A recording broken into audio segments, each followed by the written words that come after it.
दोस्तों, मैं प्रेयसी और आप देख रहे हैं द प्रिंट लाइन्स।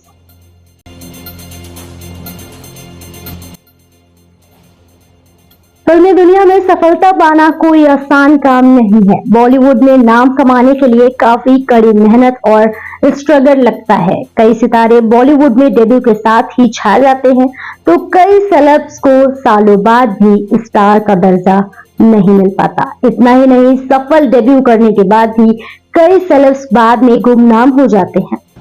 बॉलीवुड के लंबे इतिहास में अब तक कई सेलेब्स ने काम किया है। कई फ्लॉप रहे तो कई सुपरस्टार बन गए, तो कई सेलेब्स सालों तक फिल्मी दुनिया में काम करते रहे, फिर भी उन्हें स्टार वाली पहचान नहीं मिल पाई।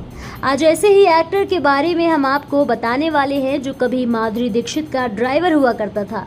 उसने अपना डेब्यू रेखा के साथ किया था। जिस एक्टर के बारे में हम आपको बताने वाले हैं, उसने टीवी से लेकर बॉलीवुड तक में काम किया है। उसकी पहली ही फिल्म सफल रही थी, लेकिन इसके बावजूद वो बड़ा एक्टर नहीं बन पाया। यहाँ बात हो रही है एक्टर शेखर सुमन की। एक्टर के अलावा उनकी पहचान टीवी होस्ट के रूप में होती है। शेखर सुमन काम की तलाश में मुंबई आए थे। मुंबई आने के कुछ दिनों बाद ही उन्हें रेखा संग फिल्म में काम करने का मौका मिल गया था। इस बात से वे बेहद खुश थे। उनकी किस्मत ने उनका साथ दिया। हालांकि अपने बॉलीवुड करियर में वे कुछ खास नहीं कर पाए। हाल ही में शेखर सुमन ने सिद्धार्थ कन्नन के साथ एक इंटरव्यू में बताया कि यह भारतीय सिनेमा के इतिहास में किसी भी नए आने वाले के लिए शायद सबसे अभूतपूर्व ब्रेक था। 15 दिनों में मुझे फिल्म के लिए साइन कर लिया गया था। मैंने अपना सूटकेस भी नहीं खोला था और 2 महीने में मैं सेट पर था। रेखा के साथ शूटिंग कर रहा था। मैं हमेशा शशि कपूर, गिरीश कर्नाड, रेखा, उन सभी का आभारी रहूं। बता दें कि शेखर सुमन की फिल्मी करियर की शुरुआत 1984 में आई फिल्म उत्सव से हुई थी। इसका निर्देशन गिरीश कर्नाड ने किया, जबकि निर्माण शशि कपूर ने किया था। इस फिल्म में शेखर ने दिग्गज एक्ट्रेस रेखा संग काम किया था। दोनों का रोमांस फिल्म में चर्चा में रहा था। पहली ही फिल्म में रेखा संग स्क्रीन साझा करने पर शेखर काफी खुश थे। उन्होंने रेखा को एक बेहद प्रोफेशनल और अद्भुत इंसान बताया था। वहीं एक अन्य इंटरव्यू में शेखर ने बताया था कि जरूर उत्सव उनकी पहली फिल्म थी, लेकिन इससे पहले उन्हें फिल्म मानव हत्या ऑफर हुई थी, जो कि उन्होंने साइन कर ली थी। फिल्म में शेखर ने माधुरी दीक्षित संग काम किया था। उन दिनों बॉलीवुड के लिए माधुरी भी नई थी। बताया जाता है कि इस फिल्म का बजट बहुत कम था। ऐसे में शेखर खुद अपनी बाइक से माधुरी दीक्षित को लेने जाया करते थे। इन दिनों शेखर सुमन संजय लीला भंसाली की हीरा मंडी को लेकर चर्चा में बने हुए हैं। शेखर सुमन ने हीरा मंडी में जुल्फिकार की भूमिका अदा की है। संजय लीला भंसाली की web series Heera Mandi Netflix पर 1 मई को रिलीज हुई थी।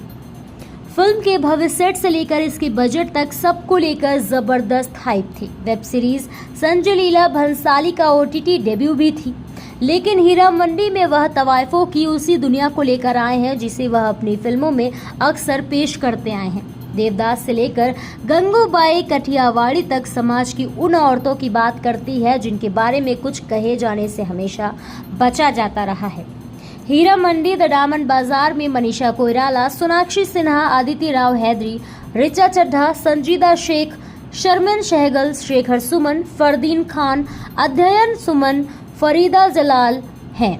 अगर इन सितारों की लिस्ट को देखें तो यह बात जहन में कौंध जाती है कि OTT प्रोजेक्ट के लिए अक्सर ऐसे सितारे चुने जाते हैं जो या तो गुमनामी में हैं या फिर जिनकी चमक पहले से कम हो चुकी है। हीरा मंडी भी ऐसे ही सितारों का जमावड़ा है। फिर संजय लीला भंसाली ने जिस तरह की लाहौर की हीरा मंडी पर्दे पर पेश की है, फिर 8 एपिसोड और फिर उसके साथ ही लगभग 1 घंटे का एक एपिसोड, उसके चलते वेब सीरीज देखने के लिए धैर्य और हिम्मत दोनों की दरकार होती है।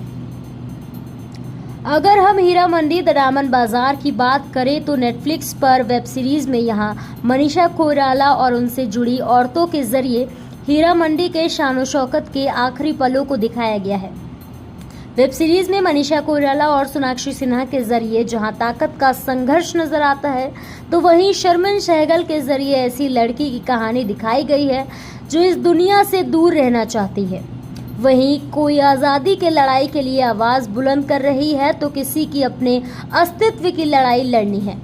हीरा मंडी में इनके अलावा है तो कुछ नवाब जो मलिका जान की चौखट पर आते हैं। इस तरह से संजय लीला भंसाली ने हीरा मंडी के जरिए उस दौर की कहानी को दिखाया है जो बहुत ही कम देखने को मिली, लेकिन कहानी में पात्र और घटनाएं पिरोई हुई नहीं नजर आती हैं। सिर्फ पैसे का जलवा नजर आता है और यह दिखाता है कि किसी भी सामान्य चीज को कितना भव्य बनाया जा सकता है।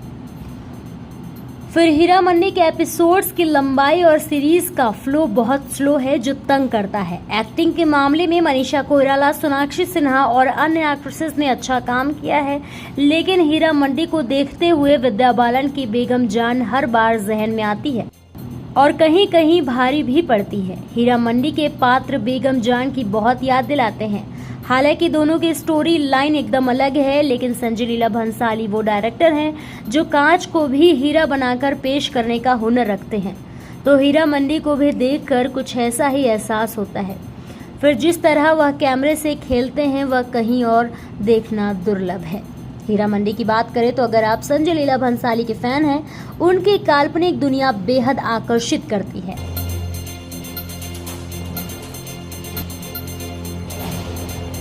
ऐसे ही और भी एंटरटेनमेंट की खबरों को देखने के लिए बने रहिए द प्रिंस लाइन्स के साथ।